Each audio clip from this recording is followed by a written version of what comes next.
Tapi apakah NU sanggup mengelola itu?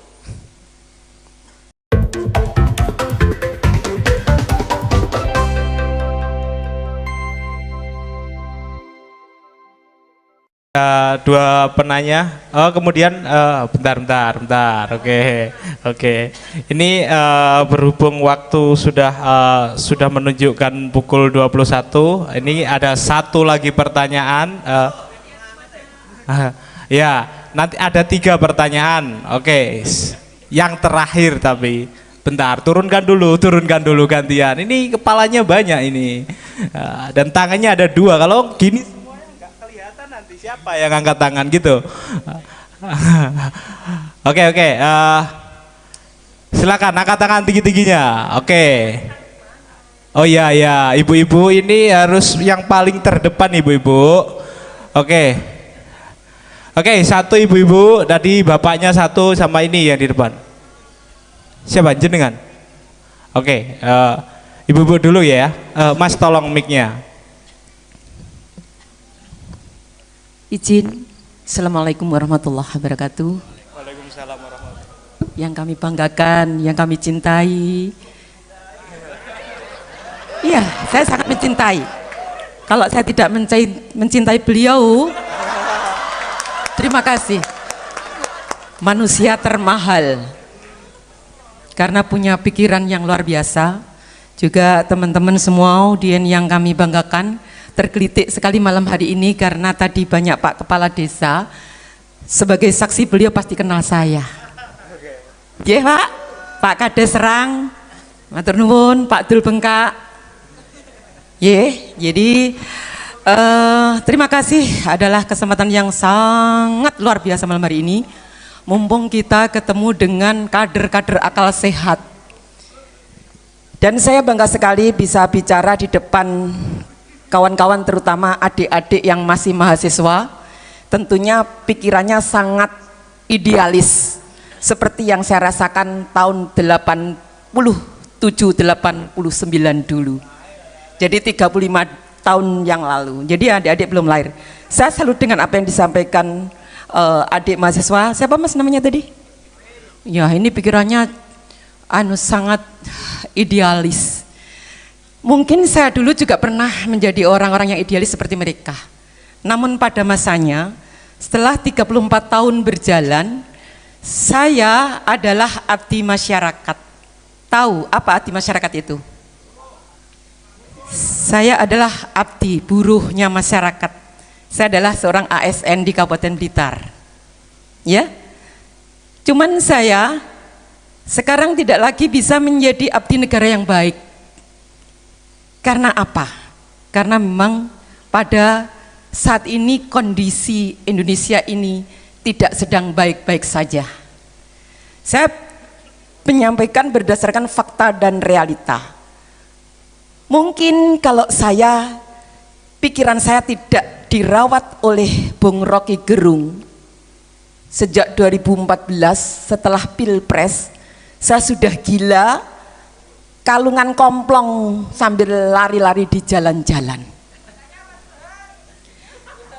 Saya adalah orang pemerintahan.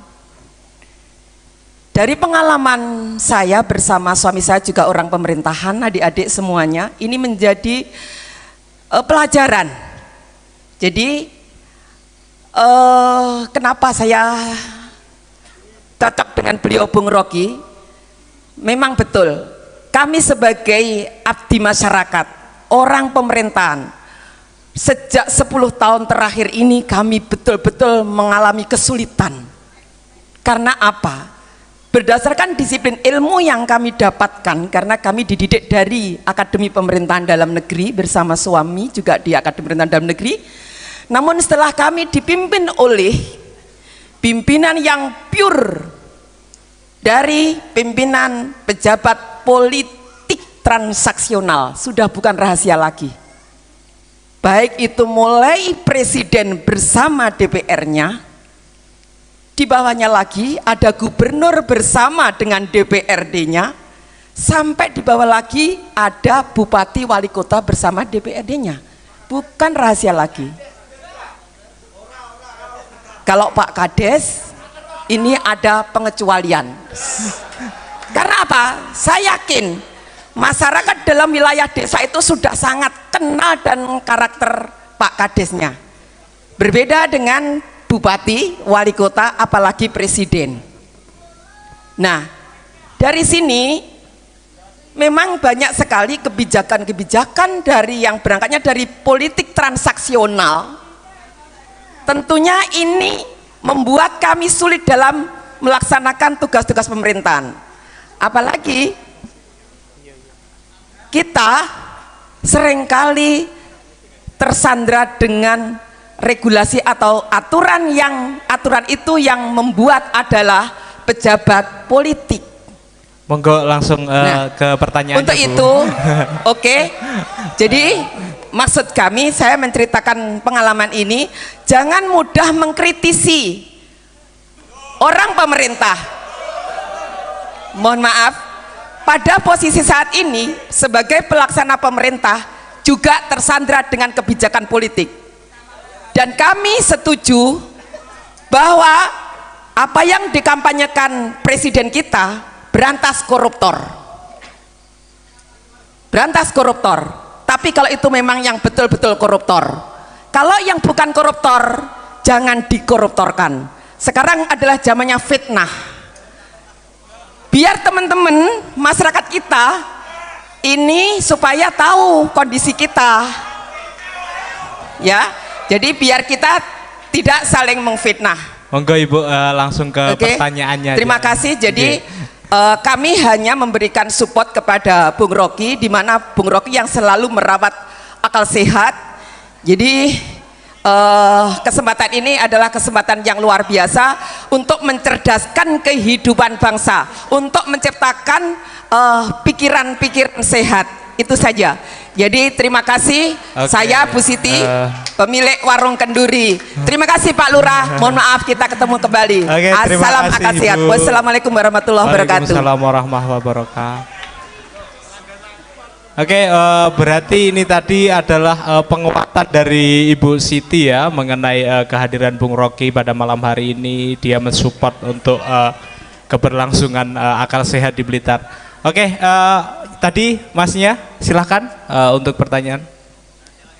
Sana dulu. Oke, perkenalkan diri dulu Mas. Ya baik. Salam untuk semuanya, malam untuk semuanya. Baik, perkenalkan dulu, saya dari mahasiswa akhir yang barusan digempur oleh 3 penguji. Mohon maaf Bung Rocky, saya tidak ada rencana DO. Biasanya Bung Rocky ini kalau kita menjelaskan semester berapa, ditanggap rencana DO semester berapa. Nah, pertanyaan saya, ini nanti ada 2. Konsepnya pada sumber energi dan juga kepada Bung Rocky. Tapi sebelum kepada pertanyaan, saya ingin sedikit membela dan juga menjawab dari sahabat saya tadi sebelah Mas Alvin. Ya, begini ya. Untuk Bung Rocky ini secara personal memang manusia itu 50-50. Bisa dikatakan salah, ada kalanya, ada benarnya. Seperti itu. Memang banyak dari kami itu sedikit setuju, juga sedikit tidak setuju. Satu contoh kecil ketika mengkritisi. Misal dalam sebuah keilmuan, mungkin Bung Rocky belum pernah nyantren. Ada konsep secara personal, ada secara se itu sesuatu. Boleh kita secara benar dikatakan menjustis sesuatu, itu harus memenuhi kriteria atau syarat-syarat tertentu. Ketika mengkritisi sesuatu, seharusnya penggunaan bahasanya juga menjerumus secara sesuatu, bukan secara personal. Contoh, presiden hari ini adalah presiden yang tolol karena apa? Merusak lingkungan Kalimantan dengan meneruskan IKN. Itu salah satu peribahasa yang benar. Karena apa? Menyebutkan secara presiden, sesuatunya yang kita kritisi. Sedangkan ketika kita melontarkan sebuah kata-kata Jokowi, nah ini bisa multitafsir. Kebetulan Mas Alvin ini jurusannya tafsir. Nah, begitu. Ini bisa multitafsir. Apakah yang dimaksud Bung Rocky ini nanti mengkritisi secara personal, dia akan disalahkan oleh Mas Alvin. Apakah Bung Rocky ini menyebutkan secara sesuatu, dia bisa mengalah karena apa? dia pasti menang, bakal menang karena menjadi pembicara yang kedua. Berbeda dengan Mas Alvin, pembicara yang pertama gitu. Pembicara yang pertama pasti akan kalah dengan pembicara yang kedua. Ini salah satu poin saya membela, sedikit pembelaan. Masuk kepada pertanyaan. Pertanyaan daripada masalah green energy. Tadi oleh Bung Rocky disinggung ketika PMII seharusnya menarik proposal atasan yang telah disetujui oleh pemerintah. Ini pasti semua sudah tahu bagaimana ketua kita telah menyodorkan tambang ya yang sudah di ACC itu. Itu pernah saya bahas kalau nggak salah 2022 itu dalam Basul Masail di Trenggalek itu.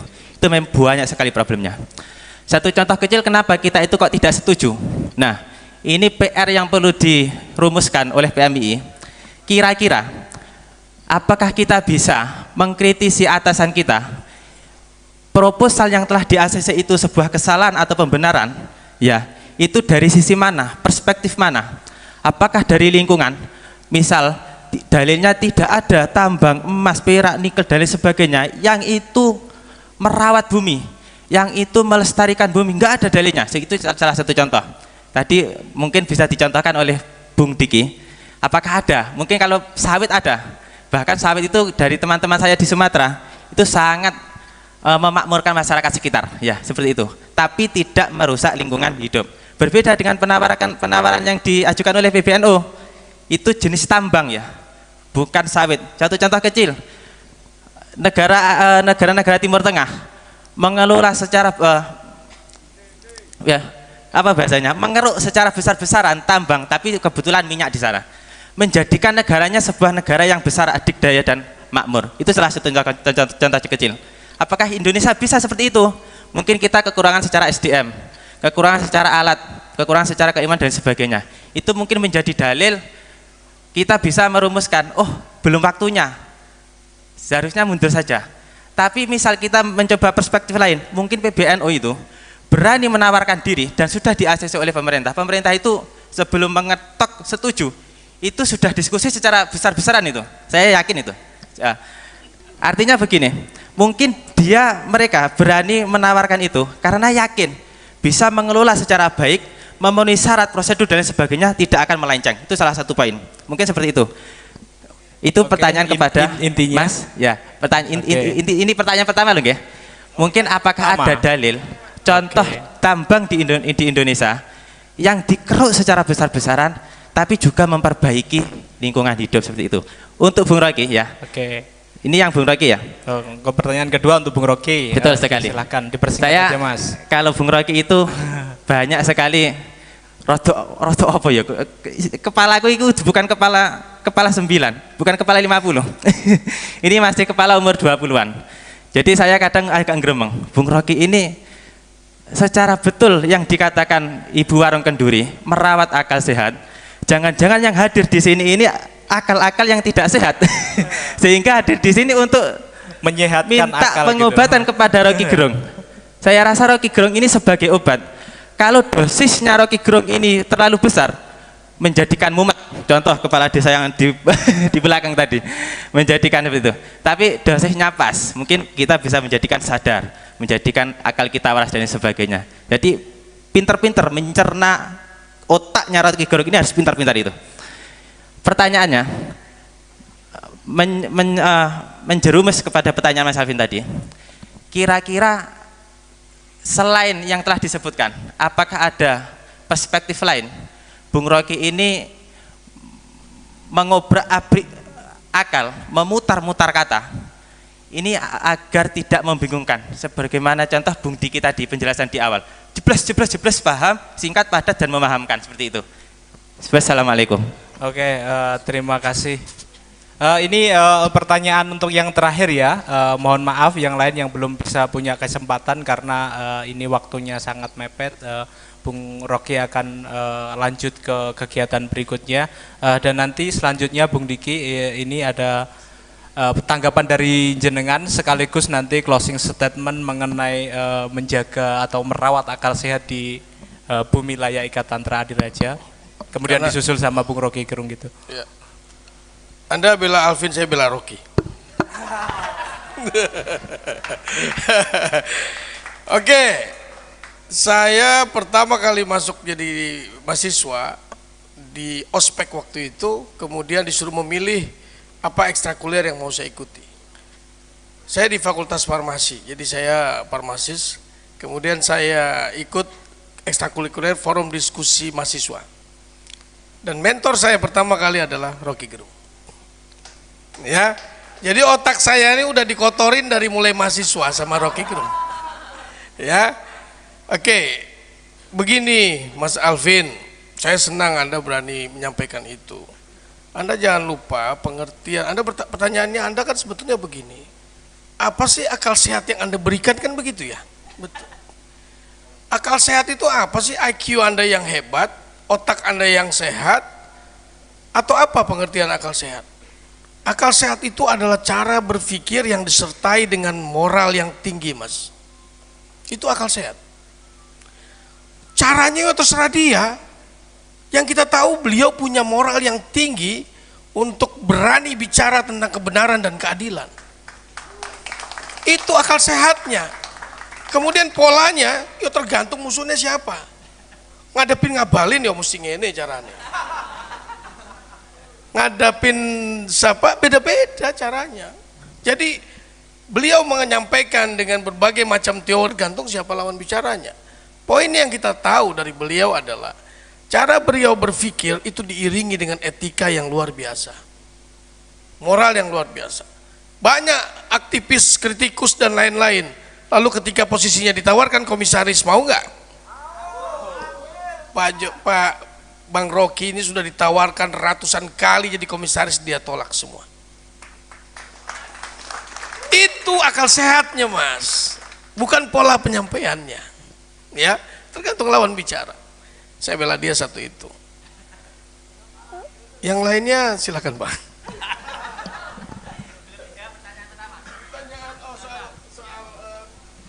Saya setuju dengan kamu. Saya bicara itu tadi di Trenggalek. Orang-orang protes soal tambang emas. Saya tanya, kenapa kamu tolak tambang emas? Trenggalek itu PDRB-nya terkecil di Jawa Timur nomor 2. Per kapitanya hanya 30.000. Sementara di Kediri sudah 200.000. Di Malang sudah 170.000. Trenggalek itu masih 30.000. Potensimu apa lagi? Kamu punya tambang emas, kenapa kamu tidak tambang saja? Wah, ini merusak lingkungan. Kamu sudah tahu nggak berapa besar nilai ekonomi kerusakan lingkungan yang ditimbulkan dengan nilai ekonomi emas yang dihasilkan? Sekarang ini zaman teknologi, apa sih yang nggak bisa ngambil sesuatu dari dalam tanpa merusak lingkungan? Bisa nggak? Mungkin bisa, mungkin enggak, saya nggak tahu. Yang jadi persoalan adalah kita tidak percaya. Kita tidak percaya, seperti Bang Rocky bilang, dari hulunya ketika menerbitkan kebijakan izin, kita nggak percaya apakah izin itu diberikan untuk bisa meningkatkan kesejahteraan rakyat atau untuk kepentingan sendiri, atau untuk kepentingan oligarki. Kita nggak percaya. Kita nggak percaya dengan keputusan, dengan izin yang dikeluarkan. Dasarnya apa? Apakah benar untuk kepentingan masyarakat? Apakah benar investor yang mau di sana mau menggali itu tujuannya juga ingin mesejahterakan masyarakat? Kita tidak percaya, itu persoalannya. Maka kita tolak. Jadi penolakan itu bukan karena nilai ekonomis itu tidak ada, atau nilai ekologi lebih dipertahankan daripada nilai ekonomis hasil tambang, tapi lebih kepada kita tidak percaya mereka mengelola tambang di lingkungan kita, karena pasti merusak lingkungan lebih besar daripada nilai ekonomis buat masyarakat. Itu persoalannya. Jadi kita tolak. Coba kalau misalnya dari zaman dulu dikelola dengan benar, presiden menunjukkan, pemerintah menunjukkan kewibawaannya yang benar, pasti soal-soal gini gampang masyarakat menerimanya. Betul, Mas ya? Lalu pertanyaannya, apakah ada tambang yang bagus? Ada lah. Pasti ada, siapa bilang? Mohon maaf ya, Anda pikir Eropa, Amerika itu dulu bukan orang yang mereka menggunakan tambang sebesar-besarnya?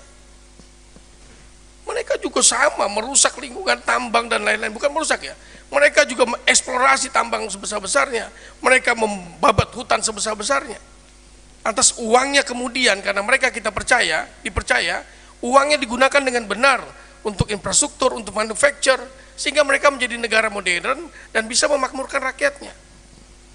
Orang Trenggalek bilang, kami tidak setuju ada tambang emas karena di sana ada 200 mata air yang bisa digunakan oleh rakyat.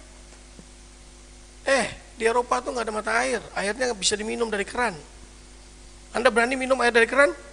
Walaupun kita punya mata air? Anda bicara mata air, tapi Anda tidak tahu bagaimana mengelola mata air. Karena teknologi kita tidak sampai sana. Karena pemerintah tidak berpikir bagaimana menerapkan teknologi dalam menggunakan sumber daya alam. Jadi mahasiswa PMI justru menjadi pionir untuk menggeser pola pikir itu. Bukan cuma mengkritisi, oh tidak boleh ditambang.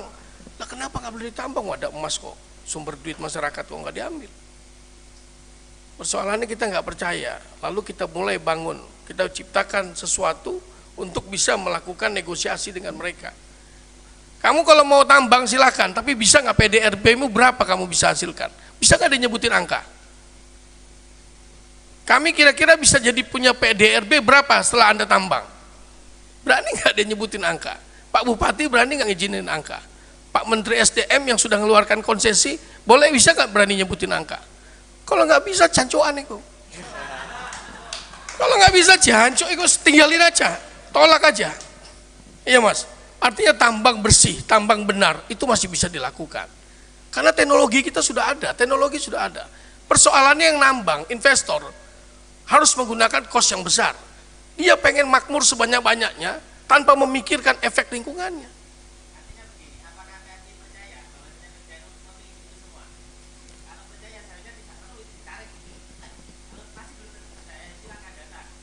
Begini, Anda tahu nggak sih sebetulnya kebijakan tambang yang diberikan kepada PBNU itu dasarnya apa? Kan pemberian itu adalah transaksional seorang presiden terhadap NU.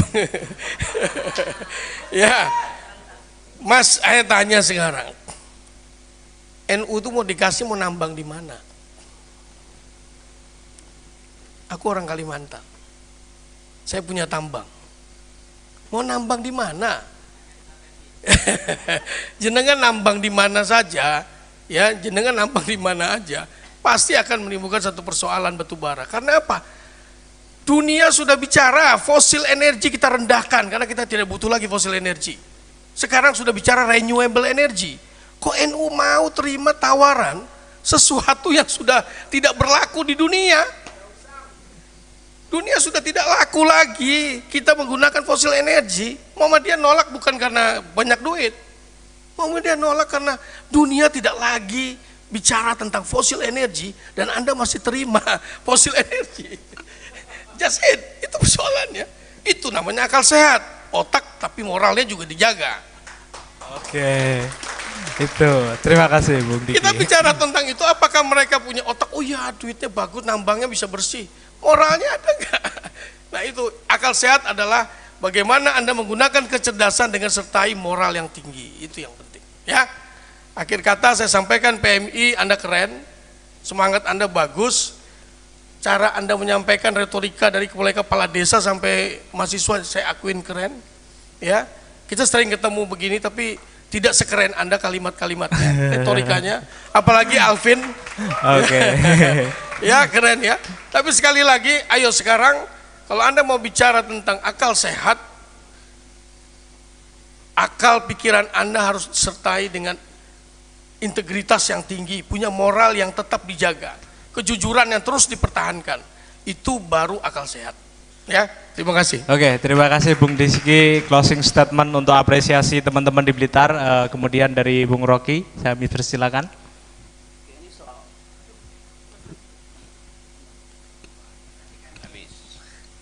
Soal NU dan tambang,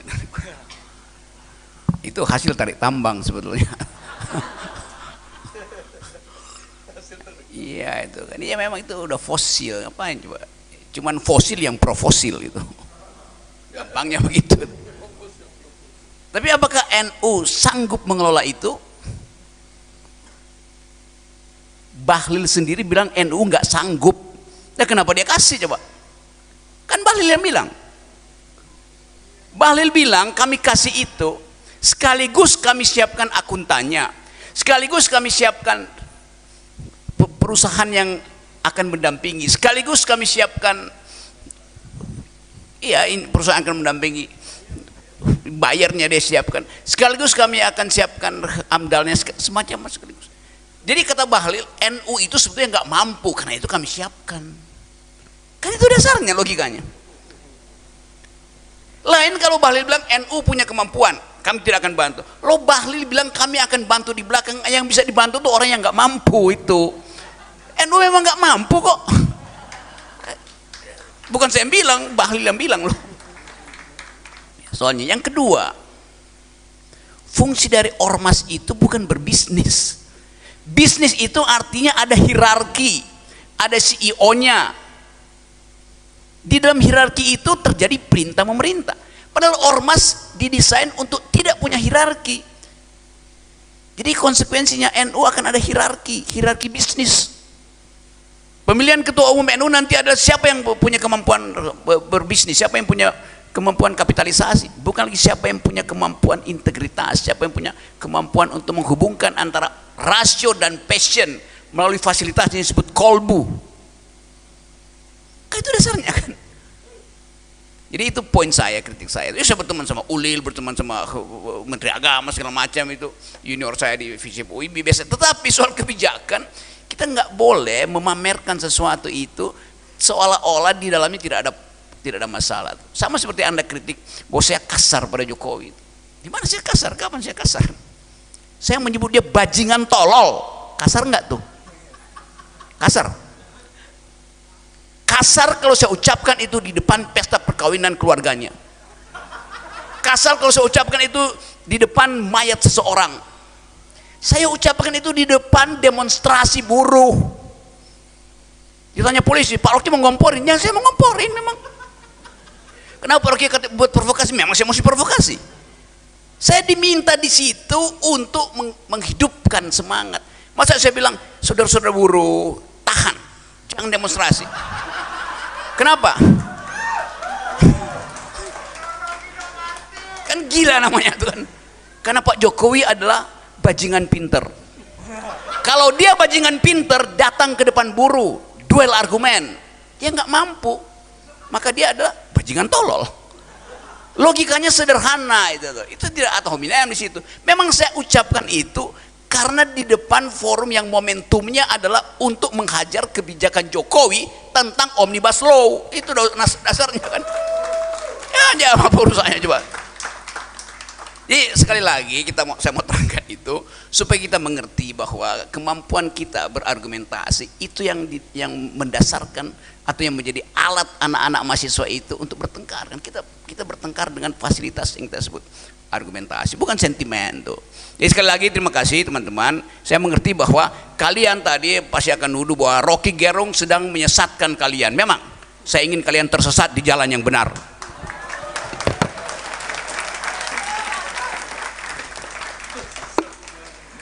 Oke, closing statement yang sangat menarik dari Bung Rocky Gerung, bagaimana kita akan tersesat di jalan yang benar.